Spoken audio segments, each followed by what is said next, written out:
네, 감사합니다.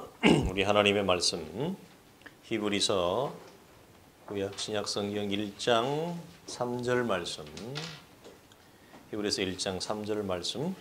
우리 지난주와 같은 동일한 구절의 말씀입니다. 한 목소리로 같이 읽겠습니다.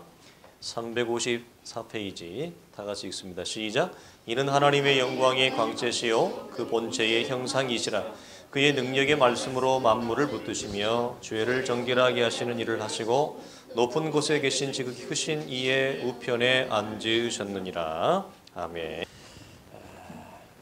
우리 자우성도 인사하겠습니다. 반갑습니다. 잘 지내셨습니까? 날씨가 시원하죠?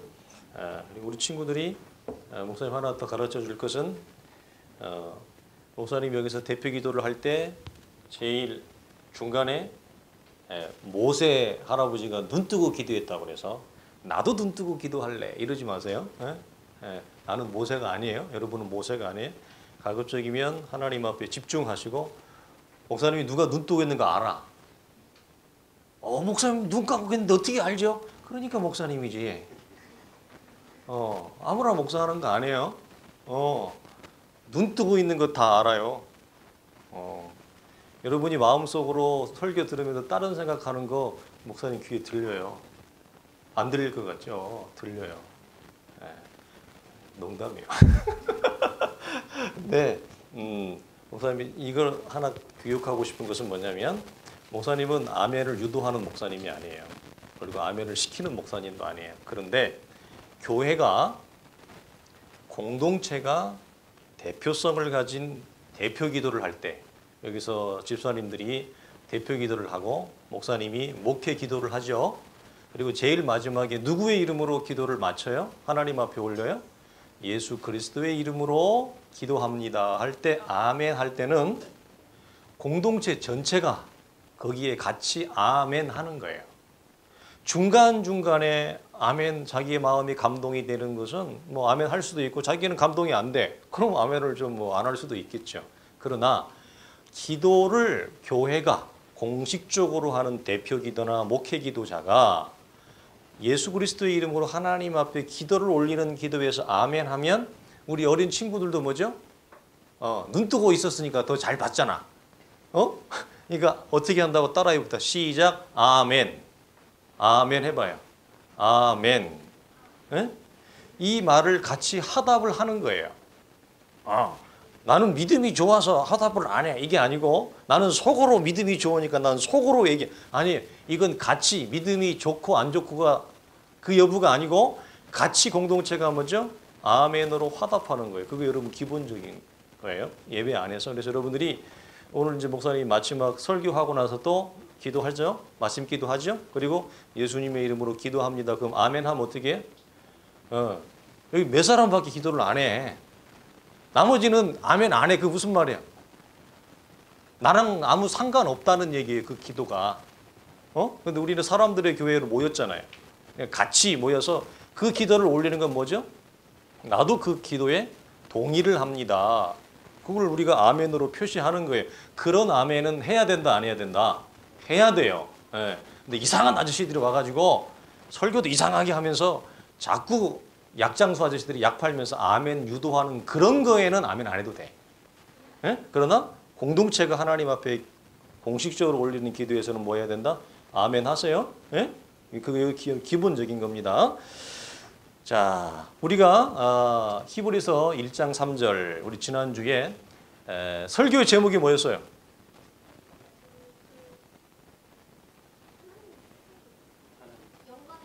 영광의 광채. 이거 짜장면을 사줘야 되는데 내 딸이 돼가지고 짜장면을 못 사주고 내가 피자빵을 또 하나 만들어줄게.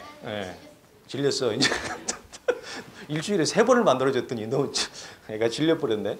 더 줄 것이 없어요. 그러면 용돈을 한 500원 더 올려줄게.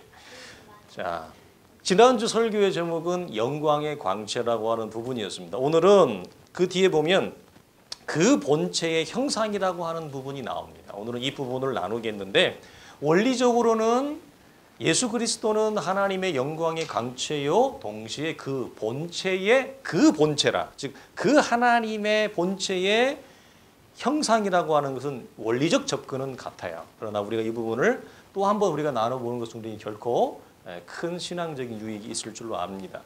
이 본체의 이 형상이라는 의미는 이제 쉽게 풀으면 이런 거예요. 우리가 이제 도장을 우리 친구들이 초등학교 다닐 때도 보면 도장 가지고 하는 장난감이 많은데 도장을 찍으면 뭐가 나오죠? 그 원래의 형상이 그대로 찍혀서 나와요. 그런 의미가 그 본체의 형상이라고 하는 의미예요. 예를 들어서 이 시대에 히브리서가 기록되어진 시대로 말하면 이 시대는 로마가 통치하던 시대이기 때문에 로마 황제의 형상, 초상화를 닮은 이 동전을 많이 만들어냈어요. 그런데 그 로마 황제의 형상을 담을 동전을 만들려면 로마 황제와 똑같은 이미지를 가진 이 형틀, 이 형을 만들어서 그대로 주조로 찍어내는 거예요. 그러면 그대로 로마 황제의 얼굴이 그대로 찍혀서 좋은 동전이 만들어지는 것. 그게 그 좋은 신뢰예요. 그래서 그 본체의 형상이라고 하는 것은 예수 그리스도께서 하나님, 우리 지난 나누었죠. 하나님은 우리의 눈에 보이지도 않고 우리의 손에 잡히지도 않고 우리가 그에게 가까이 갈 수도 없는 하나님과 우리 사이에 커다란 존재의 간격이 주는 그 한계 때문에 우리가 하나님을 알 수 있는 길이 없었지만 하나님의 아들이신 그가 그 하나님의 영광과 그 본체의 형상을 우리에게 뭐죠? 남김없이 모든 것을 보이신다. 그래서 우리는 아들 안에서 그리스도 안에서 하나님을 보고 하나님을 누리고 하나님의 말씀을 통해서 그에게 나아갈 수 있는 신령한 영적인 교제의 길이 아들이신 그리스도를 통해 우리에게 주어졌다라고 하는 부분이었어요. 그래서 특별히 아들이신 그리스도가 죄와 육체의 어두움 가운데 있는 우리, 그래서 하나님에 대한 무지, 하나님을 믿지만 하나님을 잘못 알고 있거나 오해하고 있는 부분, 아니면 아예 하나님을 모르고 있는 이 세상과 인생들에게 아들이신 그리스도가 당신의 창조의 빛, 그리고 그 하나님의 고유한 그 본성의 빛을 우리 속에 비춤으로 우리 안에 어두움과 우리 안에 하나님에 대한 무지와 하나님에 대한 그릇됨을 뭐죠? 비추고 반사하는 그 계시의 전달자요, 계시의 완성자로서 아들이신 그리스도가 이 땅에 오셨다. 그렇게 할 수 있는 이유가 뭐라고 그랬어요? 오늘 본문에서는 도장을 찍으면 원래의 형상이 그대로 나온다라고. 이것은 왜 그래요? 성부 하나님과 아들이신 예수님이 비슷하게 닮은 것이 아니라 유사하게 닮은 정도가 아니라 아버지와 아들이 정확하게 일치하기 때문에 그래요.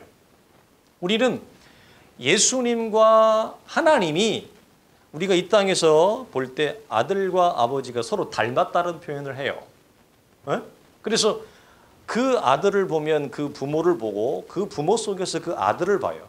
이 땅에서는 서로 우리가 닮았다라는 표현을 씁니다. 그러나 우리는 여기서 아들이신 그리스도가 성부 하나님을 비슷하게 닮았다는 표현을 쓰지 않습니다. 뭐라고 하느냐? 정확하게 일치한다는 말을 써요.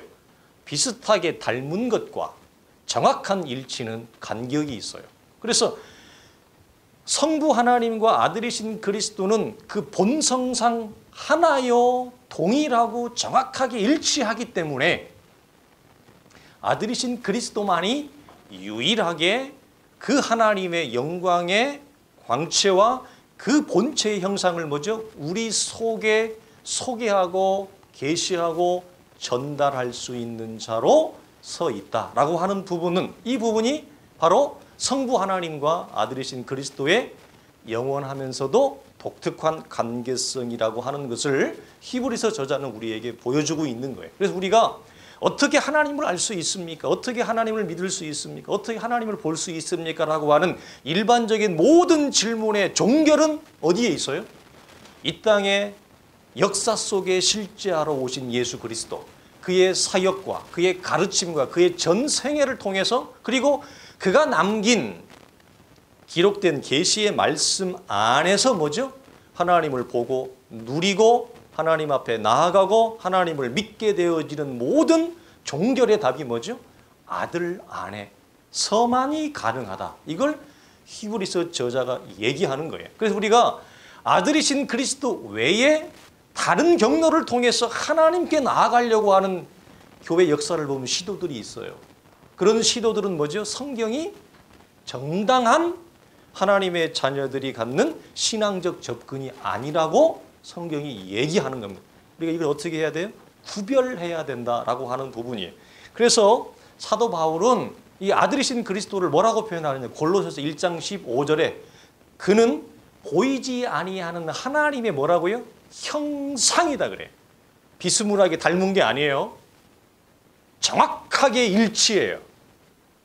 예수 그리스도와 하나님은 정확한 일치, 본성의 일치를 가지고 있어. 뭐라고 얘기한다? 그는 보이지 아니하는 하나님의 형상이라고 얘기를 해요.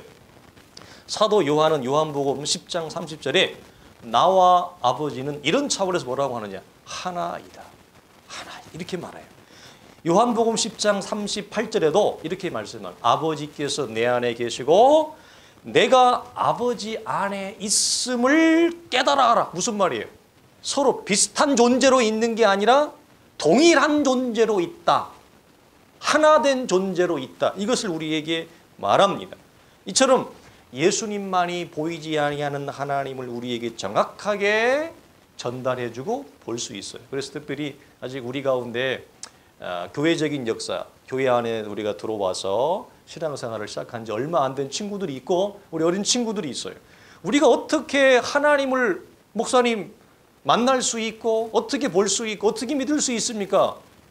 라고 할 때 예수 그리스도의 말씀과 사역을 통해서 뭐죠? 하나님이 누구신지를 알 수 있다.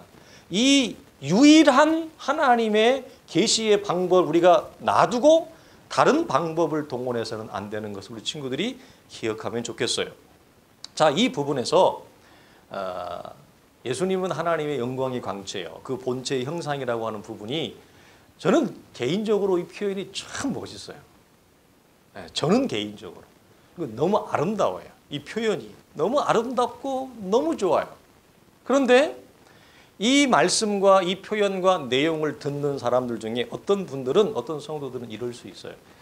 영광의 광채요 그 본체의 형상이라는 내용이 목사님 일반적인 성도들에게는 너무 좀 간격이 있습니다. 무슨 말이냐면 너무 신앙적인 깊이가 깊습니다.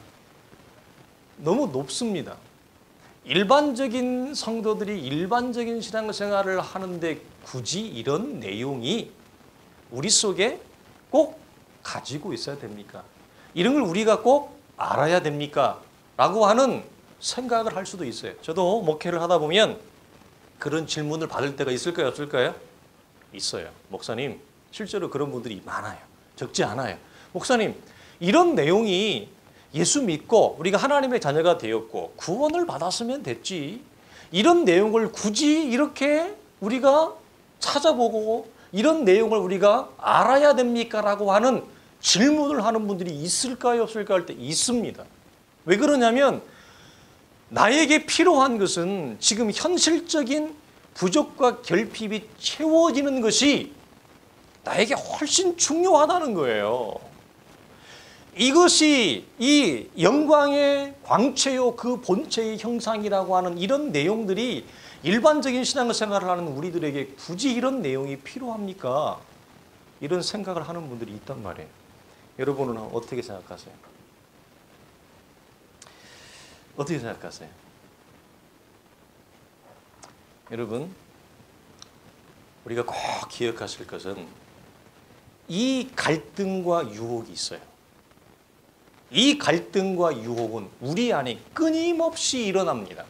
어느 시대를 막론하고 어느 성도를 막론하고 어느 교회를 막론하고 진리의 사실, 말씀의 근본적인 내용으로 인해서 기뻐하고 즐거워하는 이 사실과 내 삶의 현실적인 결핍과 부족이 채워지는 이 양자 사이에서 성도들은 어느 편을 훨씬 더 여러분 중요하게 절박하게 여러분 여길까요?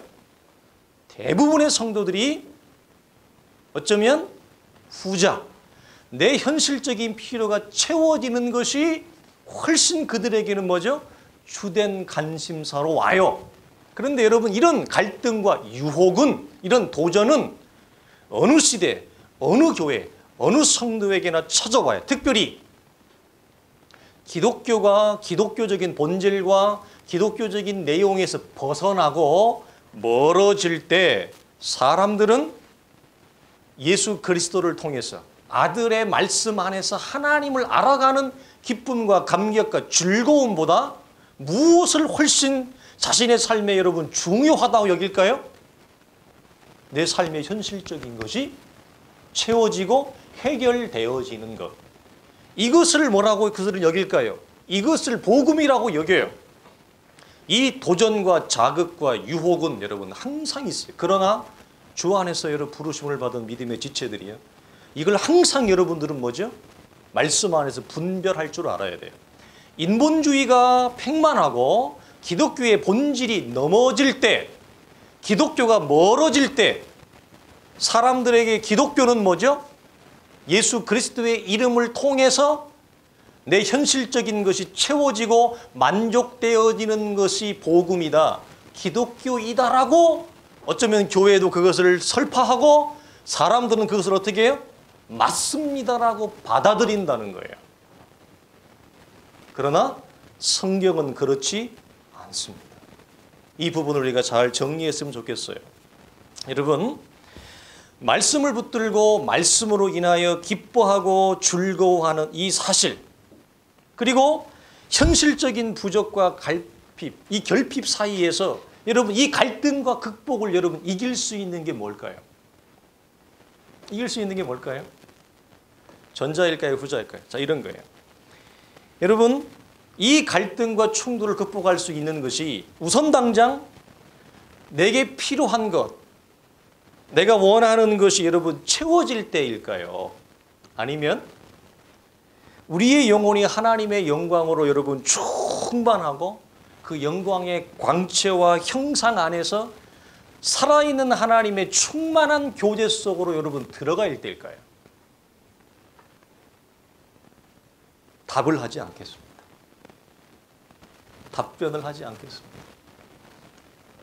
여러분, 구약의 여러분 출애굽기를 보면 이스라엘은 항상 하나님께 뭘 하냐면, 제가 굉장히 어려운 단어를 쓸게요.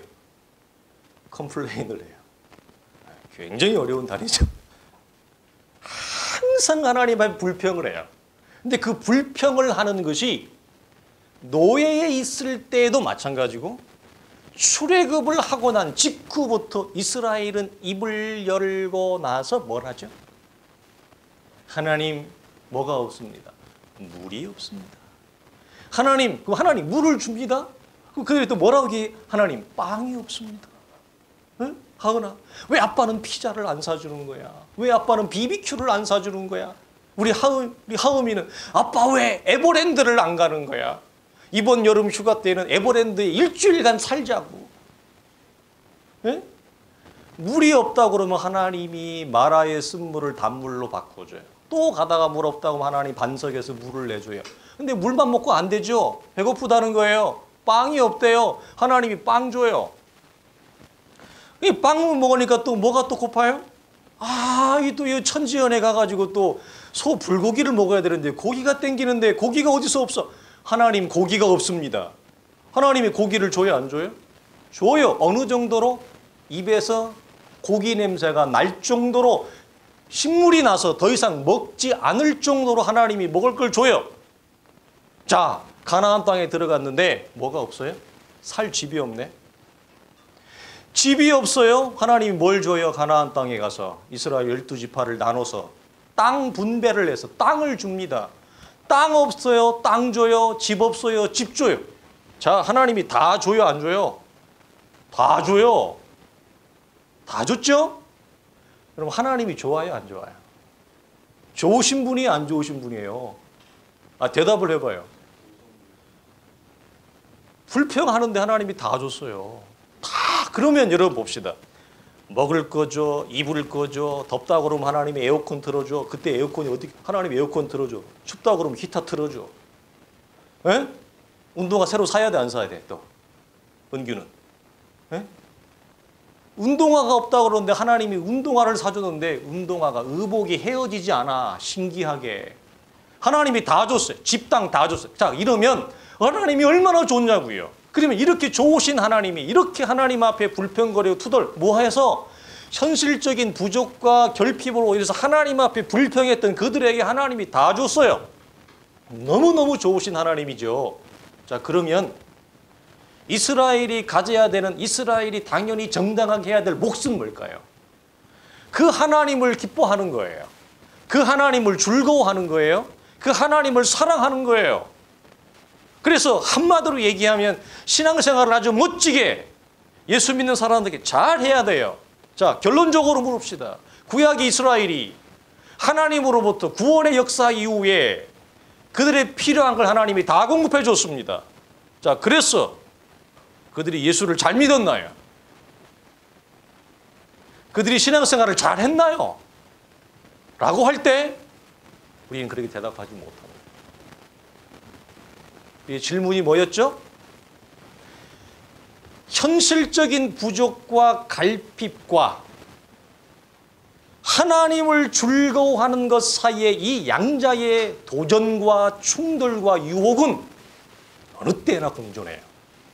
그러나 복음이 무너질 때, 개인의 신앙이 무너질 때 사람들은 이 양자 사이에서 무엇이 복음이라고 생각한다고요? 현실적인 필요가 채워지는 것이 복음이라고 생각을 해요. 그 영광의 광채, 그 본체의 형상, 이런 건 하나님 너무 목사님 수준이 높습니다. 이런 건 우리에게 다가오지 않습니다. 나에게 다가오는 피부적인 것은 현실적인 것이 여야만 합니다. 그리고 그 현실적인 것이 내가 예수를 잘 믿거든요. 교회에서 열심히 신앙생활을 하면 하나님이 나에게 주어야만 되는 것으로 사람들은 기독교의 신앙을 오해하고 그것을 복음으로 알고 있어요. 자, 그래서 하나님이 주었던 이스라엘은 그러면 과연 예수를 잘 믿었는가? 그렇지 않다는 거죠. 그렇지 않습니다. 우리는 이 사실을 여러분 분명히 주 안에서 여러분 직시해야 됩니다. 여러분, 이스라엘은 아들이신 그리스도를 대신하는 아들의 그림자, 위대한 하나님의 사람 모세로부터 수없이 많은 구약의 위대한 선지자들 하나님이 그들에게 주었어요. 줄 때 무엇을 주었어요? 모세를 준 게 아니라 모세를 통해 하나님은 말씀을 주었어요. 여러분, 이사야를 보낼 때 이사야를 보낸 게 아니라 이사야를 통해 당신의 말씀을 주었어요. 에레미야나 에스겔이나 다 마찬가지예요. 하나님은 당신의 사람들을 보내어서 당신의 말씀, 아들이 오시기 전에 아들의 말씀을 하나님의 사람들을 통해 주었어요. 자, 그러면 그들이 불평했고 부족했던 것들을 받았으니 이제 아들을 통해 주어지는 말씀 안에서 하나님을 기뻐하고 즐거워했느냐? 그들은 하나님을 즐거워하고 기뻐하는 것을 마음에서 돌이켰습니다. 풍족함이 그 마음에서 하나님을 즐거워하는 것을 빼앗아갔습니다. 여러분 한번 돌아보십시오. 여러분 속에 어느 인생이든지 고저가 있습니다. 여러분 혹 여러분의 삶에 조금 유익이 있고 조금 풍성함이 있고 한 달을 생활하고 여러분 남음이 있을 때 그 남음으로 무엇 했습니까? 그 남음으로 뭘 했습니까? 돌이켜 보십시오. 여러분, 그 남음으로 하나님이 기뻐할 만한, 하나님이 참으로 즐거워할 만한 여러분 일을 했습니까? 아니면 무엇을 했습니까? 사랑하는 믿음의 지체들이요, 말씀 안에서 하나님이 그들의 삶이 중심이 되는 것은 당연했습니다. 왜? 하나님이 모든 걸 주었으니 구원과 풍족한 삶을 다 주었잖아요. 그러면 이스라엘의 삶의 중심은 뭐야 돼요? 당연히 하나님이어야 돼요. 그리고 그 아들의 말씀 안에서 하나님을 기뻐하고 즐거워하는 것은 너무나도 그들에게는 뭐죠? 정당한 일이었어요. 그러나 그들은 이 일에서 뭐죠? 실패하고 말았습니다. 그 실패가 과연 이스라엘만의 실패냐 이거예요. 우리의 실패는 아니냐는 거예요. 하나님이 여러분의 삶에 윤택하고 풍족하게 했을 때 그 나무로 여러분 무엇을 했죠? 우리는 하나님의 나라를 도모해야 돼요. 그리고 우리의 주변에 연약한 자들을 봐야 돼요. 여러분 그 나무로 하나님의 나라를 도모했습니까? 아니면 우리의 주변에 연약한 지체들을 여러분 돌보았습니까? 그 양자 중에 그 어느 것도 아니라면 사실 우리는 하나님 앞에 부끄러운 것입니다. 성경은 이것을 우리에게 얘기합니다. 여러분 하나님과의 충만한 교제를 여러분 멀리한 채 이런 신앙의 내용은 목사님 너무 우리에게 수준이 높습니다. 그렇게 여러분 주장하고 말하는 성도들은, 그리고 기독교의 신앙과 기독교의 복음은 자신의 필요가 채워지는 것으로만 이해하는 자들은 아무리 환경과 조건이 좋아져도 그들의 삶의 중심에 하나님은 되지 못하고 그 하나님을 생명처럼 그 하나님을 즐거워하지는 못한다는 얘기예요. 여러분 다시 물어요. 이런 내용이 우리에게 너무 수준이 높은 내용인가요? 너무 고차원적이어서 이런 내용은 여러분 나눌 필요가 없나요? 아니에요. 여러분 이런 내용으로 하나님을 기뻐하고 즐거워하는 일을 우리가 마음에 감격하고 울리지 않는다면 우리의 외형적인 환경이 아무리 좋아져도 우리의 삶의 중심에 하나님을 놓지는 않습니다. 그런 거로 이 내용이 아무리 고차원적이고 아무리 수준이 깊어도 이걸 우리가 어떻게 해야 돼요? 성경이 보이는 거로 묵상하고 나누고 살피고 이것이 우리의 양약이 되도록 뭐죠? 말씀을 가까이 해야 되는 거예요. 꼭 내 삶의 현실적이고 피부적이고 감각적이고 와닿는 것만을 붙잡고 아멘하고 채워지는 것으로 즐거워하는 인본적인 기독교의 신앙으로 가서는 안 되는 것입니다. 이 부분을 잘 우리가 찾아야 되죠. 사랑하는 성도, 우리가 기억할 것은 여러분 말씀이 유익이 되는 것은 우리가 말씀 속으로 들어갈 때예요. 여러분 하나님의 말씀은 온전하고 완전하고 충만합니다.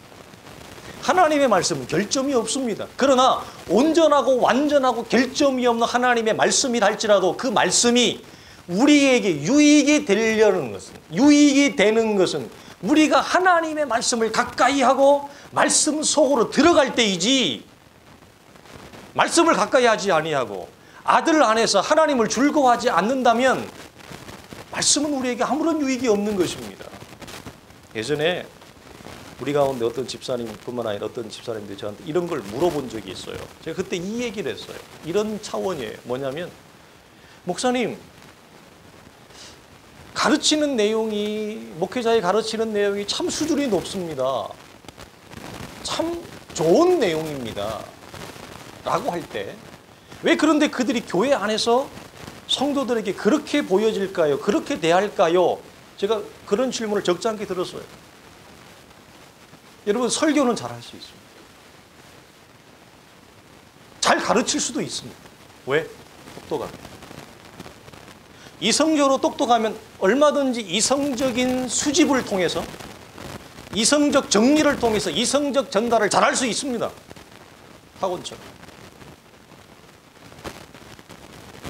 그런데 여러분 기독교는 이성적인 수집과 정리와 전달이 아닙니다.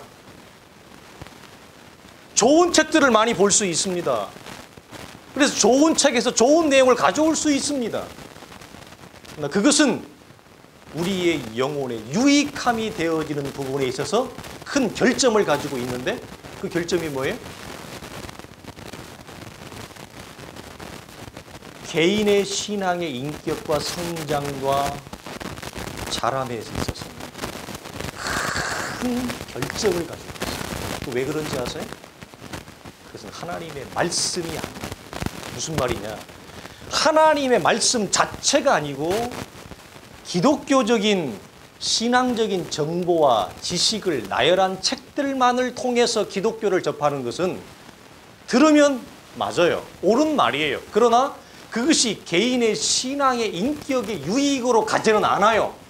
그래서 개인의 신앙적인 성장과 성숙의 유익으로 가기 위해서는 아들 안에서 하나님을 알아가는 것, 아들의 말씀 안에서 하나님을 알아가는 이 방법밖에 없어요. 제2, 제3의 참고사가 되어지는 기독교적인 서적을 통해서는 우리가 지식적으로만 자라가고 아들의 말씀 안에 들어갈 때, 아들의 말씀을 가까이 할 때 무엇이 되느냐? 인격의 자람이, 신앙의 자람이 있어요. 이 차이를 여러분 구분하셔야 됩니다. 이것 또한. 그래서 우리가 아무리 설교를 잘하는 사람 많죠, 요즘에. 저는 설교를 잘하지는 못해서 감사합니다. 설교를 잘하는 목사님은 많습니다. 유식한 설교, 논리적인 설교, 이성적 설교를 하는 목사들은 많습니다. 그것과 말씀이 우리에게 유익이 돼서 말씀의 유익으로 우리의 신앙이 자라는 것과는 별개입니다. 기억하십시오. 여러분, 그렇기 때문에 우리가 왜 하나님의 말씀을 가까이 해야 되냐고 할 때 이런 이유, 이런 연유 때문에 뭐죠? 하나님의 말씀을 가까이 하지 아니하면 말씀 자체가 아무리 좋아도 뭐죠? 우리에게 개인적인 신앙에 유익이 없어요. 그래서 히브리서 뒷부분에 4장 5장에 가면 우리가 나누었죠? 말씀을 듣는 자가 무엇과 결부시키지 않으면, 믿음으로 결부시키지 않으면 아무런 무엇이 없다? 유익이 없다라고 성경이 우리에게 얘기를 하는 겁니다. 그래서 여러분, 우리의 기도와 우리의 간구의 제목이 무엇이냐 할 때 아들을 통해 하나님을 알아가는 것을 우리의 가장 큰 소망과 소원이 되게 해야 돼요. 여러분, 우리의 기도의 제목이 이런 것을 놔야 돼요. 물론 떡을 위해서 기도하라고 성경이 얘기합니다. 주기도문에. 하지 말라는 얘기가 아닙니다. 그러나 우리가 떡만을 위한 기도를 해서는 안 돼요. 아들 안에서 하나님을 알아가는 그 감격과 기쁨이 우리 생애에 큰 소원과 소망이 되게 해야 돼요. 이런 기도를 해야 돼요, 여러분. 우리의 기도의 균형을 맞춰야 됩니다. 여러분, 이를 위해서 우리가 하나님의 말씀 앞에 뭐죠? 겸손해야 돼요. 우리가 말씀을 들을 때도 마찬가지예요. 겸손해야 돼요. 개인적으로 여러분 말씀을 가까이 하고 말씀을 여러분이 찾아보시고 말씀을 여러분 볼 때도 겸손해야 돼요. 내가 안다고 생각하면 안 돼요. 그래서 말씀을 들을 때나 청종할 때나 말씀을 개인적으로 볼 때 우리가 가져야 할 자세는 뭐냐? 겸손이에요. 깊은 겸손한 가운데 하나님의 말씀을 우리가 기다려야 되는데 우리의 영혼이 어떻게 당신의 말씀을 우리에게 계시하고자 하는 하나님의 그 은혜와 선물을 뭐죠? 사모하고 순전하게 기다리는, 그래서 영혼의 깊은 침묵과 깊은 조용함 가운데 아버지의 말씀이 내 속에 열어지기를 위해서 여러분 기도하면서 기다리는 훈련이 필요합니다. 말씀 앞에 정직하게, 차분하게, 겸손하게, 그리고 순전한 사모함을 가지고 뭐죠? 말씀이 나에게 말씀하도록 하는 그 기다림. 이게 여러분 말씀을 가까이 하는 거예요. 우리의 삶 가운데 여러분 말씀을 펴놓고 깊은 겸손함과 영혼의 깊은 차분함과 그 간절한 사모함으로 하나님이 말씀을 통해서 나에게 말씀해 주시기를 여러분 기다리는 개인적인 여러분 시간들을 우리가 가져야 돼요. 이것이 주를 가까이 하는 거예요. 이게 여러분 말씀을 가까이 하는 거예요. 그럴 때 뭐죠? 그 말씀이 우리에게 무엇이 된다고요? 유익이 돼요. 그것이 우리에게 양약이 된다고 하는 것입니다. 그럴 때 저는 반드시 하나님이 이 선물을 줄 거라고 저는 믿어요. 개인적으로 체험을 했기 때문에 하나님의 때에 하나님은 우리의 눈과 귀를 열어서 아들의 계시의 말씀, 이 말씀이 무엇인지를 뭐죠? 열어주시고 보여주신다고.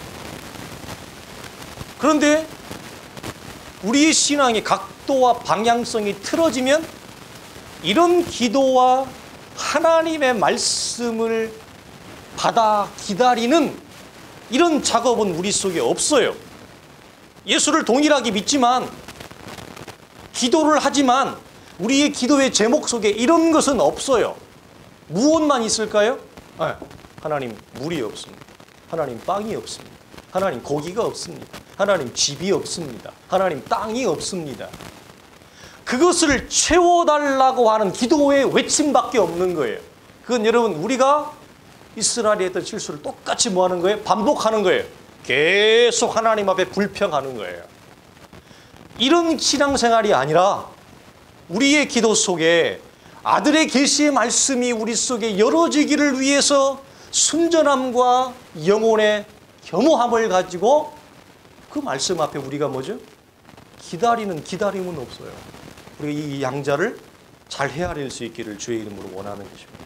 그래서 여러분, 왜 우리가 아들의 계시를 사모해야 되는가? 우리 한번 봅시다. 마태복음 11장 한번 찾아보세요. 자, 말씀을 거의 맞춰갑니다. 마태복음 11장 27절 말씀을 보면 제가 참 좋아하는 말씀인데요. 개인적으로 마태복음 11장을 참 좋아하는데 11장 27절을 보겠습니다. 다 같이 읽습니다. 시작. 내 아버지께서 모든 것을 내게 주셨으니 아버지 외에는 아들을 아는 자가 없고 아들과 또 아들의 소원대로 계시를 받은 자 외에는 아버지를 아는 자가 있다고요, 없다고요? 없느니라. 이렇기 때문에 뭐죠? 아들의 계시를 하나님 앞에 사모하며 기다려야 돼요. 뭐라고 얘기했다고요?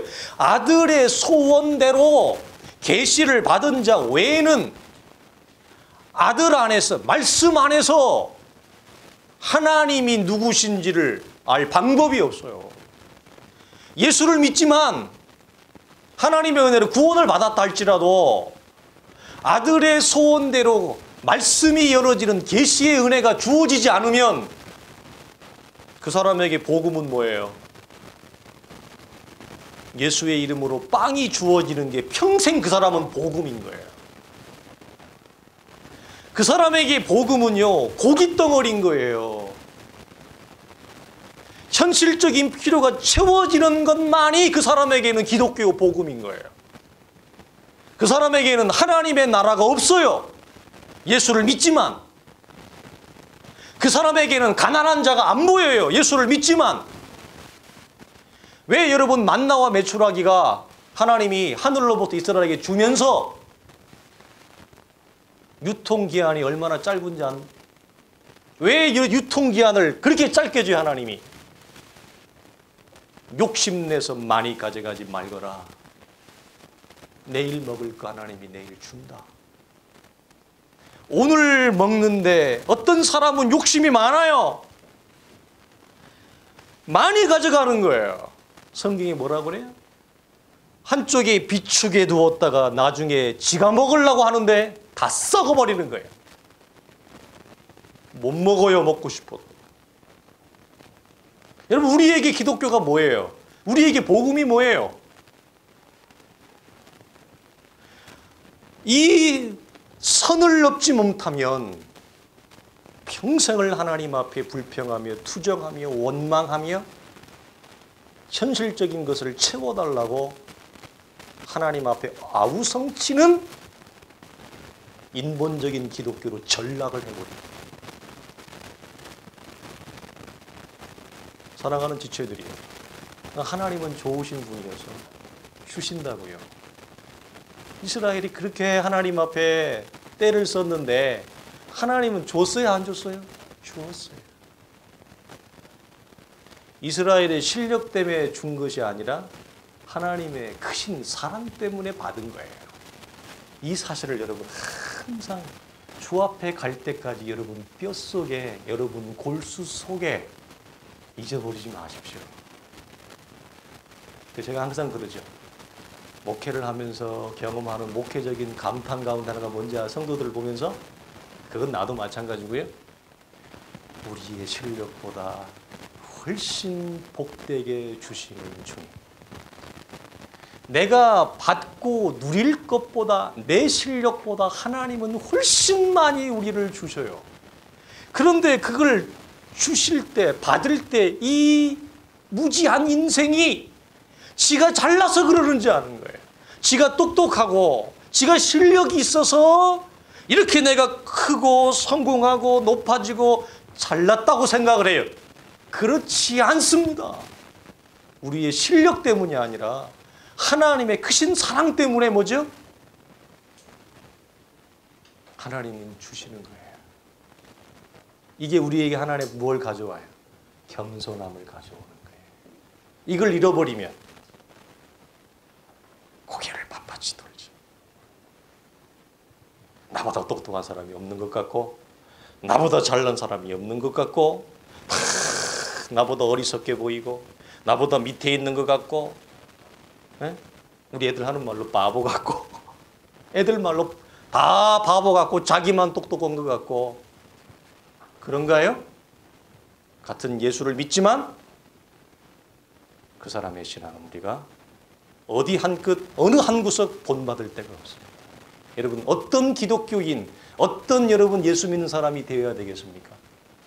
왜 우리가 아들의 소원을 우리가 사모하고 기다려야 되느냐고 할 때 이렇게 얘기합니다. 자, 이 원리를 여러분 고린도전서 2장 가봅시다. 고린도전서 2장 10절과 11절에서는 이렇게 또 소개하고 있습니다.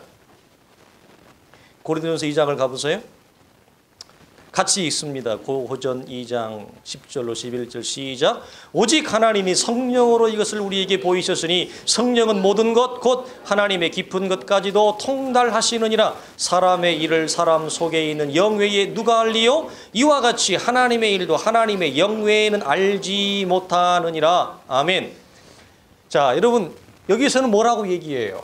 하나님께서 예수 그리스도를 통해 세우신 이 구속의 역사를 누가 보이신다고 얘기해요? 하나님의 영 외에는 누가 알리요? 오직 성령으로 보이신다. 자, 여러분 이 패턴을 정리해드려요. 이런 거예요. 왜 여러분 성부 하나님의 영광과 그 본체의 형상을 아들이신 그리스도가 드러낼 수 있냐고 할 때 그 이유가 뭐예요? 본성상 하나이기 때문에 그렇다.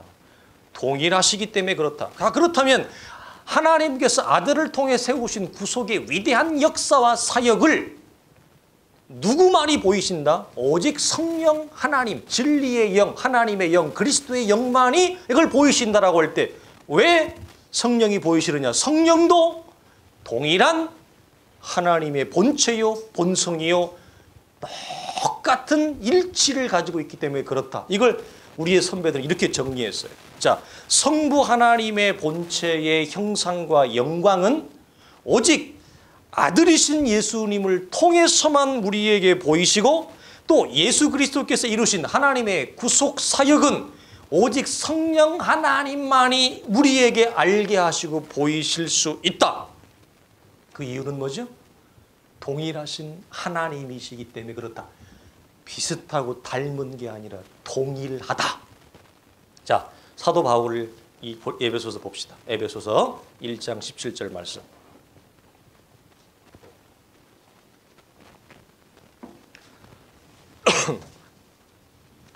사도 바울이 그래서 이렇게 얘기합니다. 우리가 잘 아는 말씀 에베소서 1장 17절 말씀 다 같이 봅니다. 시작.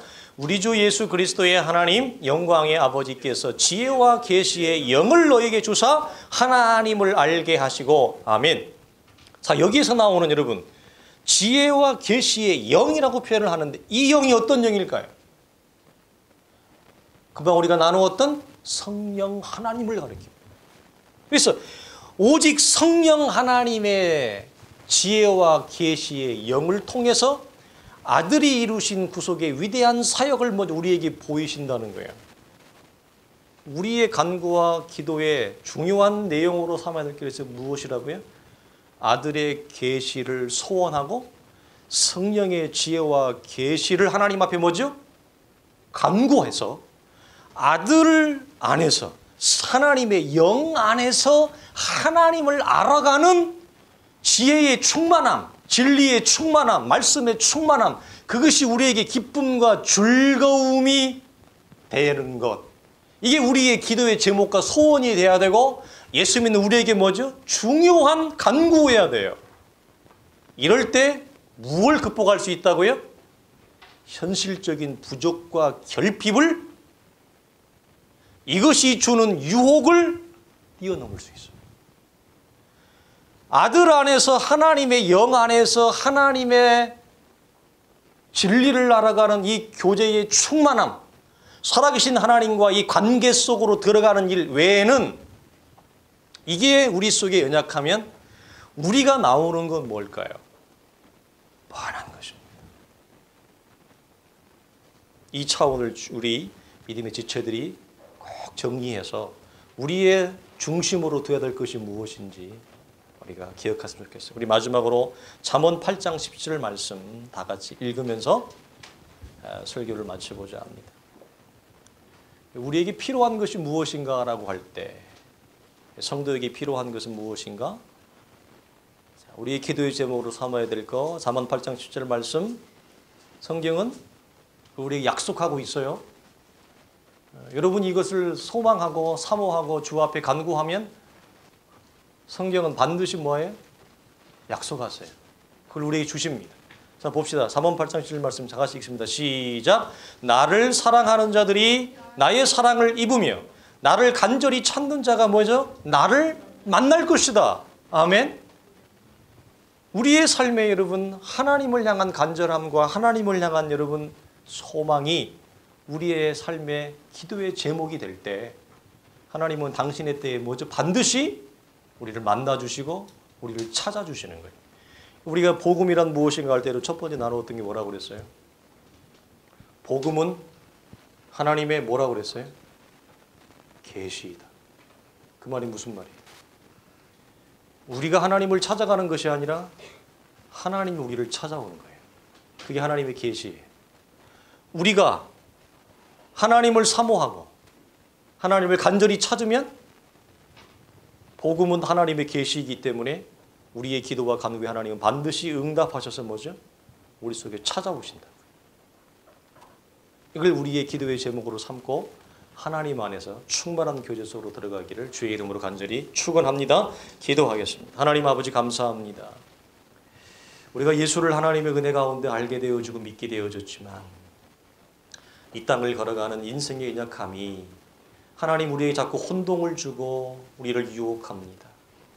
예수님보다 살아계신 하나님의 말씀의 교제의 즐거움보다 나에게 필요한 것은 따로 있다고 생각을 합니다. 현실적인 것이요, 피부적인 것이요. 이것이 나에게 훨씬 더 소중하게 여겨질 때가 너무나 많습니다. 거룩하신 주님, 우리의 이 안목을 하나님 새롭게 하시고 우리의 하나님 연약한 믿음을 하나님 강건하게 하여 주시어서 현실적인 필요와 하나님 피부적인 하나님 치유보다도 아들이신 그리스도 안에서 또 진리의 성령 안에서 하나님을 만나고 그 하나님과 교제하고 즐거워하고 그 하나님을 기뻐하는 것이 이 세상의 연약함을 뛰어넘을 수 있는 유일한 대안인 것을 다시 한번 확인합니다. 거룩하신 주여, 나를 간절히 찾는 자가 나를 만날 것이라 말씀했습니다. 우리의 삶의 중심에 하나님을 두며 그 하나님을 소망하고 주를 부르짖고 찾는 자들이 되게 하여 주시어서 하나님과 같은 인생의 때에 하나님의 거룩하시고 복된 은혜가 우리의 삶 속에 임하게 하여 주옵소서. 우리 주 예수 그리스도의 이름으로 간절히 기도하옵나이다. 아멘. 이제는 우리 주 예수 그리스도의 은혜와 우리 하나님의 크신 사랑과 성령의 감화감동 역사하심이 아들 안에서 진리의 성령 안에서 하나님을 사모하며 그 하나님을 간절히 만나며 간절히 기다리며 위로부터 주어지는 충만한 은혜 가운데 들어가서 하나님의 영광 가운데 하나님의 형상 가운데 하나님으로 인하여 살아있는 교제의 충만함 가운데 나아가기를 원하는 모든 간절한 믿음을 사모하는 지체들 머리 위에와 우리의 간구와 우리의 기도의 제목 위에와 우리의 교회의 걸음 위에 이제로부터 영원토록 항상 함께 있을지어다. 아멘.